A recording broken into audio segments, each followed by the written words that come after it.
Snow White and the Seven Dwarfs.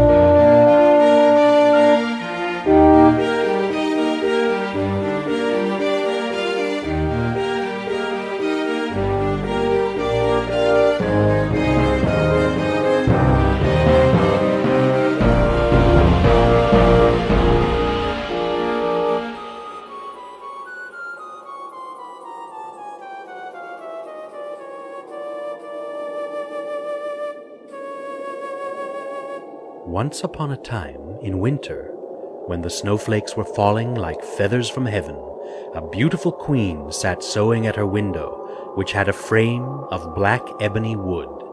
As she sewed, she looked up at the snow and pricked her finger with the needle. 3 ruby red drops of blood fell into the soft, white snow. Oh, what a lovely sight! If only I had a child with skin white as snow, lips as red as blood, and hair as black as ebony wood. Soon afterward, the gentle queen gave birth to a little daughter, who was as white as snow, as red as blood, and as black as ebony wood. She was called Snow White.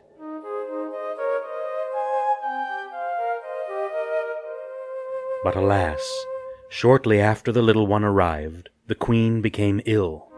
She could not get better, and soon she died, leaving the king devastated and little Snow White without a mother. A year passed, and the king took for himself a new wife. The new queen was the most beautiful woman in all the land, and very proud of her beauty. She had a mirror which she stood in front of every morning. Mirror, mirror on the wall, who in this land is the fairest one of all?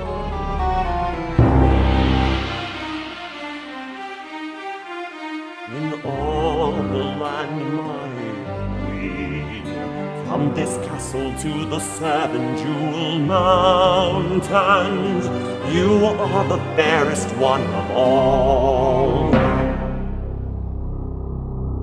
And so the queen knew for certain that no one in the world was more beautiful than she. And year after year, the mirror would say, In all the land, my queen, you are the fairest one of all. Then Snow White had her 7th birthday, and the queen stood before the mirror once more. Mirror, mirror on the wall, who in this land is the fairest one of all?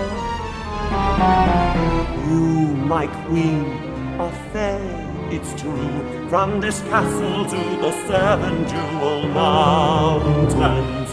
But little Snow White is now 1,000 times fairer than you. What?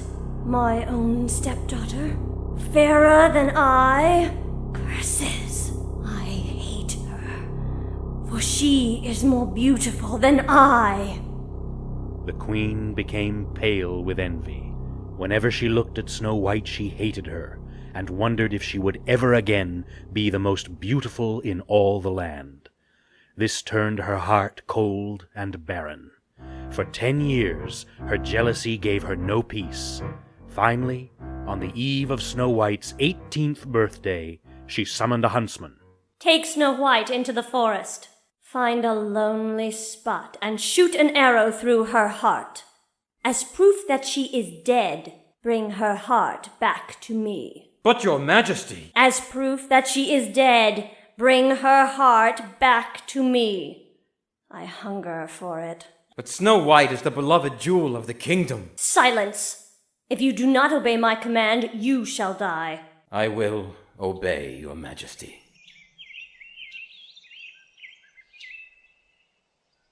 The very next day the huntsman took Snow White deep into the forest. The unsuspecting girl wandered into a clearing where she sang a delicate song while picking flowers. The huntsman stepped behind a tree and waited until Snow White turned her back to him. Then, raising an arrow to his bow and pulling it back to his open eye, he peered at the princess with as heavy a heart as he had ever felt. Many moments passed as his arm trembled. He could hold it no longer. With a heart-wrenching shout, he shot the arrow. It streaked through the air on its deadly flight and slammed loudly into a tree. Snow White cringed in terror. The huntsman had missed. Go, my child. You must run away and never return. The queen wants you dead, but I cannot do it. Go! Snow White ran into the forest. The huntsman killed a wild pig and cut out its heart. He took it back to the queen and made her believe it was the heart of Snow White. That night, the huntsman slipped out of the kingdom to hide in the forest, never to return. Meanwhile, Snow White was alone in the great forest as a storm filled the night sky with a howling wind. How could this happen to me? My stepmother wants me to die. The huntsman spared my life only to let me die in the forest. I am lost, and my world is gone. The time has come and passed. Now I'm on my own at last. Didn't think it'd be so hasty or so cruel. They didn't teach me banishment in school. Why did the huntsman draw his bow? Why did he miss and let me go? Why did my stepmom show me such disdain? Now it looks like it's going to rain.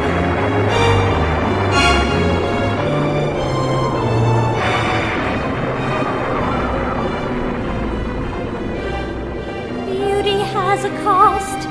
Look at the things I've lost. I'm a princess with no prince to share my throne. No home, no friends, and now I'm all alone. I've never been so free, but the dark is scaring me.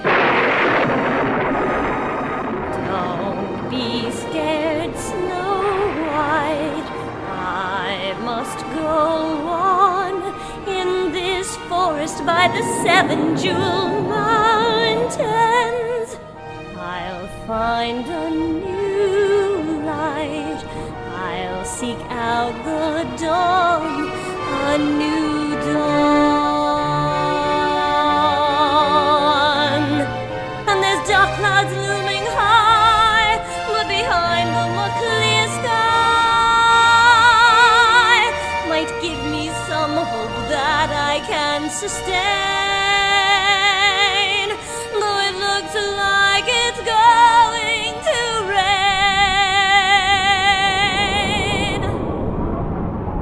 She climbed over stones and crawled through thorns that slashed like the claws of terrible beasts. Everywhere she looked, danger appeared. Every way she turned seemed more frightening than the last. Rain drenched her in a tremendous downpour as the sky roared with thunder and lightning.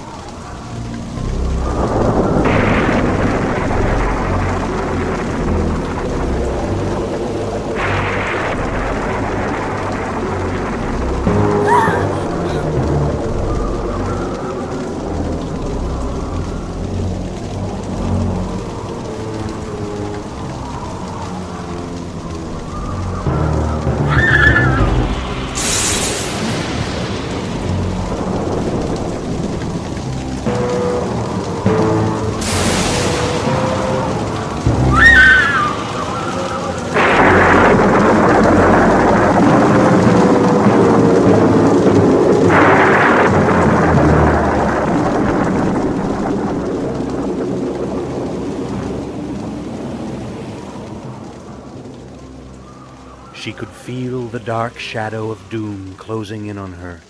Snow White cried out and fell to the ground.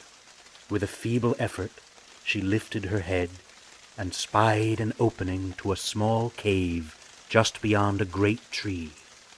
With her last bit of strength, she crawled into the cave and hid from the storm. Overcome by exhaustion, she curled up and fell asleep. Dawn woke the forest to the song of the birds, and Snow White was soon awake.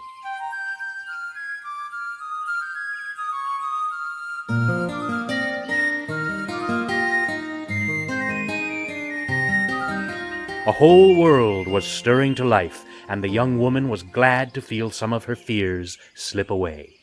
She stepped out of the cave. Thick trees stood like a wall round her.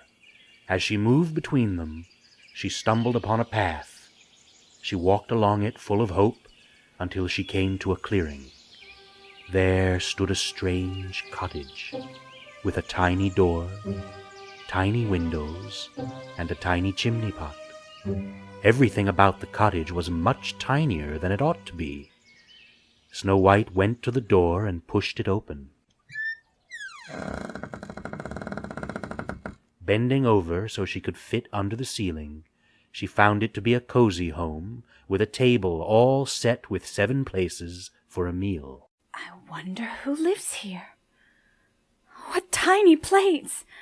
And spoons! Oh, there must be 7 of them. The table's laid for 7 people. 7 very little people. Upstairs was a bedroom with 7 little beds. The house was warm, friendly, and charming, but hardly neat.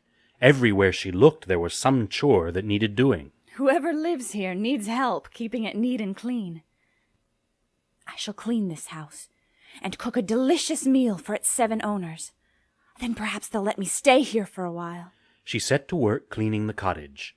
With a delicate and happy touch, she worked until the house came to life. Pans were polished, floors swept, and linen changed. Cobwebs were brushed away, clothes hung in their closets, and windows were wiped clean as crystal water. Then there was the food.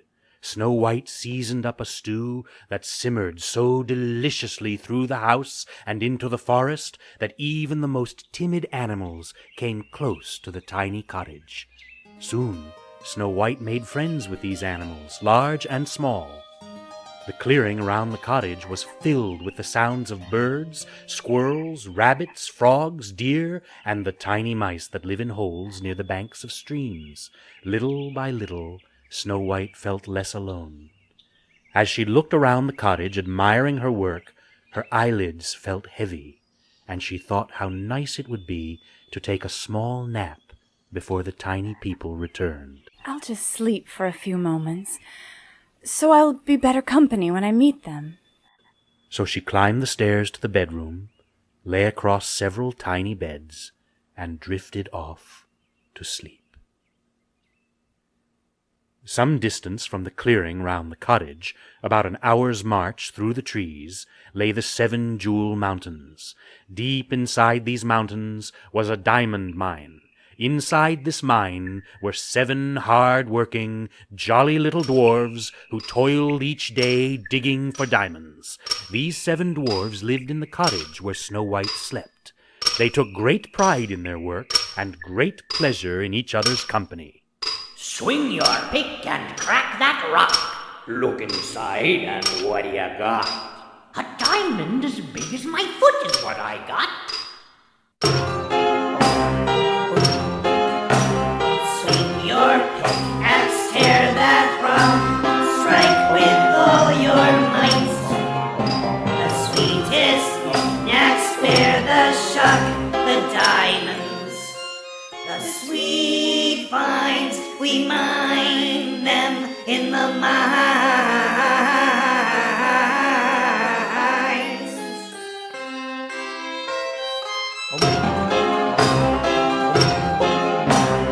Cram your barrel, stuff your bag, pack the gems in tight.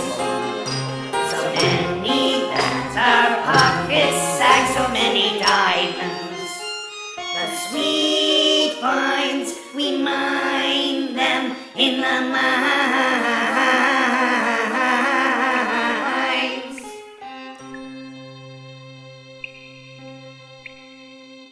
As the day was coming to an end, the long march home had to be started. Carrying their pickaxes and shovels, they made their way, as they had 1,000 times before, through the forest and back to their home. Lift your feet, men. Keep in line.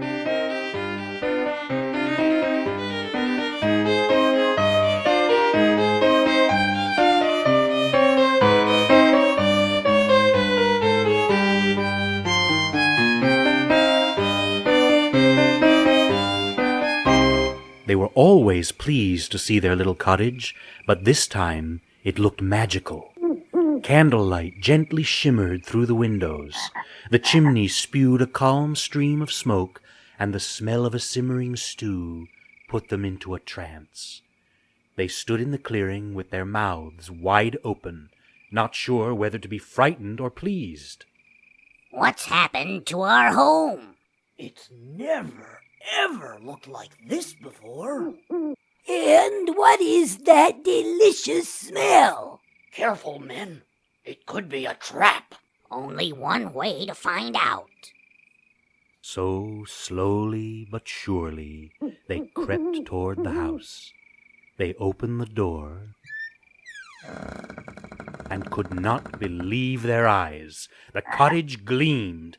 Everything was exactly where it should be. A place for everything, and everything in its place.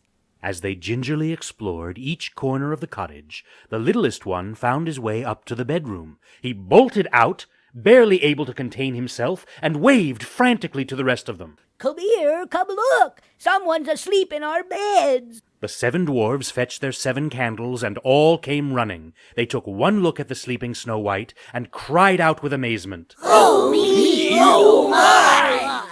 She is as lovely as can be. Well, let's wake her up and find out what she's up to. No, let her sleep. She's earned it. So, patiently and with great reverence, they all sat around and watched her sleep, amazed and touched by her gentle beauty.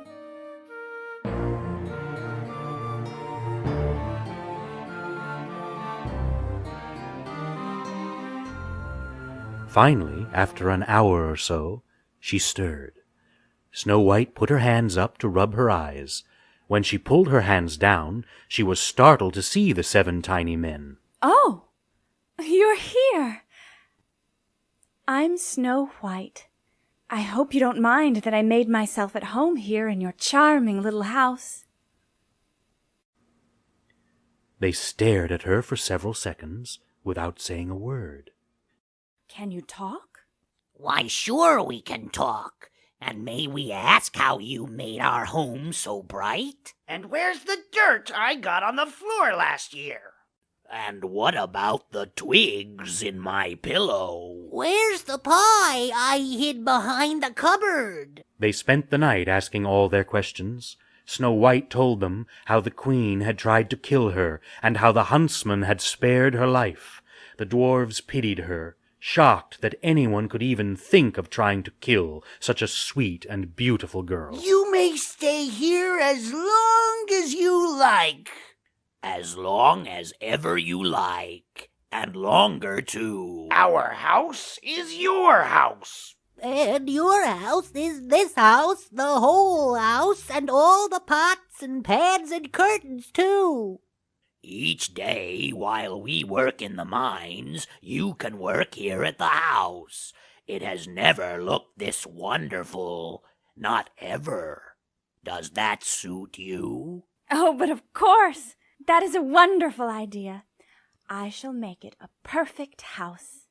You'll be alone in the house each day when we're gone.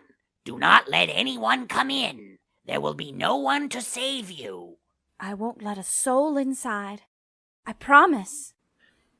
The next morning, the 7 dwarves said goodbye to Snow White and marched off to the diamond mines for a hard day's work.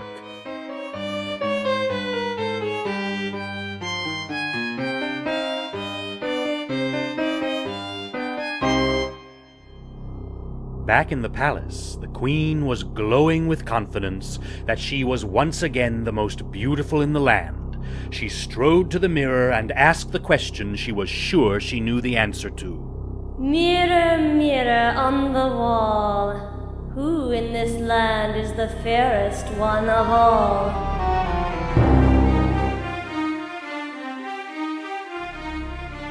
Deep in the forest, in a cottage owned by 7 little dwarfs, in the shadow of the 7 jewel mountains, little Snow White is still 1,000 times fairer than you. Slowly, the mirror's words seeped into her brain, and with each passing second, the queen's blood boiled hotter and her rage grew deeper. Get me the huntsman! Get him for me now!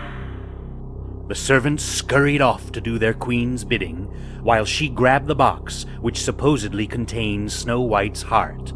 She looked at it carefully. This is the heart of a pig, not Snow White. Where is the huntsman? Gone, Your Majesty. No one has seen him since he took the princess into the forest. The huntsman has betrayed me. Get out! Leave me alone! For the queen there would be no peace. She would not rest until once more the mirror declared her the most beautiful woman in all the land. Snow White will die if it costs me my own life. At last she thought of what to do. She disguised herself as an old peddler woman and painted her face so that no one would recognize her. Then she went into her most secret room, deep in the caverns beneath the castle.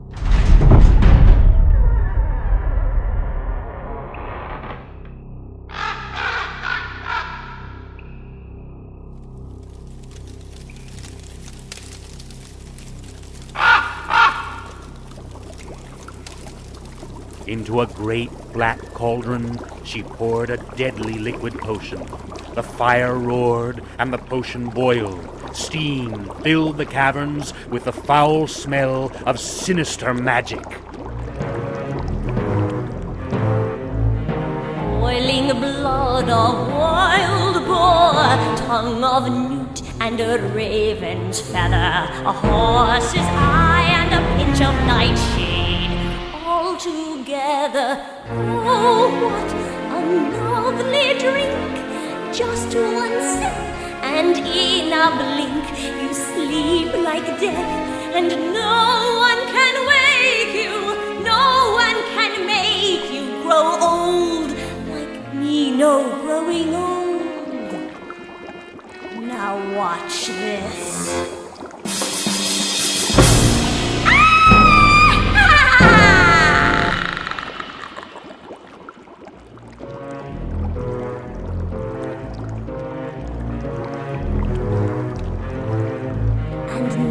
An innocent apple red, laced with my poison, ready to eat, I'll bring and give to little Snow White, and she will sleep forever. Oh, what a lovely fruit! Just one bite, you're out for good. You sleep like death, and no one can wake you, no one can make you less cold. Snow White, you will be cold.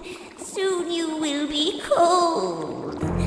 Snow White, your queen comes to visit you. The next day, as the queen traveled into the forest, the wind began to howl through the trees, but so single-minded was her hatred of Snow White that she scarcely noticed. Finally, she reached the door of the cottage. Who is it? Just an old peddler woman selling her wares. I've brought with me today some very beautiful apples, my dear. Snow White peeked out through the window. I'm not allowed to let anyone in. The dwarves have forbidden it most severely. If you don't want to, I can't force you. But you have a kind face. so I will just leave one here on your doorstep for you to put in a pie. Dear old woman, I can't accept anything. The dwarfs don't want me to. But Snow White saw the old peddler woman walking away toward the trees. The unsuspecting girl threw open the door and picked up the shiny red apple. Oh, thank you kindly, dear old woman. I will gladly accept your sweet offer. It is nothing but my pleasure, dear. What a lovely apple it is. And Snow White bit into the poison apple. She barely had the bite in her mouth when she fell to the ground in a sleep of death. The queen was beside herself with glee, cackling like a witch and gloating over the sweet girl's body. More beautiful than I. Ha! Now who is the fairest in all the land? And with the poor girl dead on the ground, the queen headed back to her castle. But now she began to notice the building storm. Louder and louder did the winds howl, and the thunder and lightning crackle.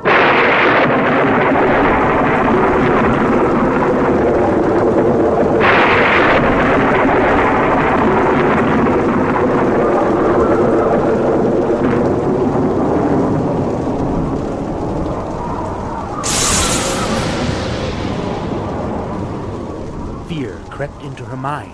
As it became harder to follow the path out of the forest, she began to run in a frenzy, thrashing her way through branches and thorns.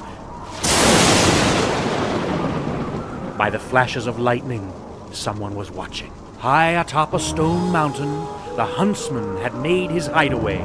He spied the queen as she ran through the forest below. Now, frightened beyond her wits, she ran, hoping to find her way back to the castle. The huntsman saw her every step. The thunder roared, the rain was a blanket of water, a lightning bolt flashed, and the queen saw the huntsman against the sky. She watched in terror as he drew back his bowstring and aimed. No! With a feather touch, the huntsman released his arrow. It streaked on a deadly path right into the heart of the evil queen. She dropped dead on the spot. The huntsman, rain pouring from his brow, stood still on the mountain, staring silently at his prey. As the last breath left the queen's body, Snow White stirred on the ground and opened her eyes. She sat up in confusion and blinked at the storm that howled around the little cottage. The sleeping spell was broken.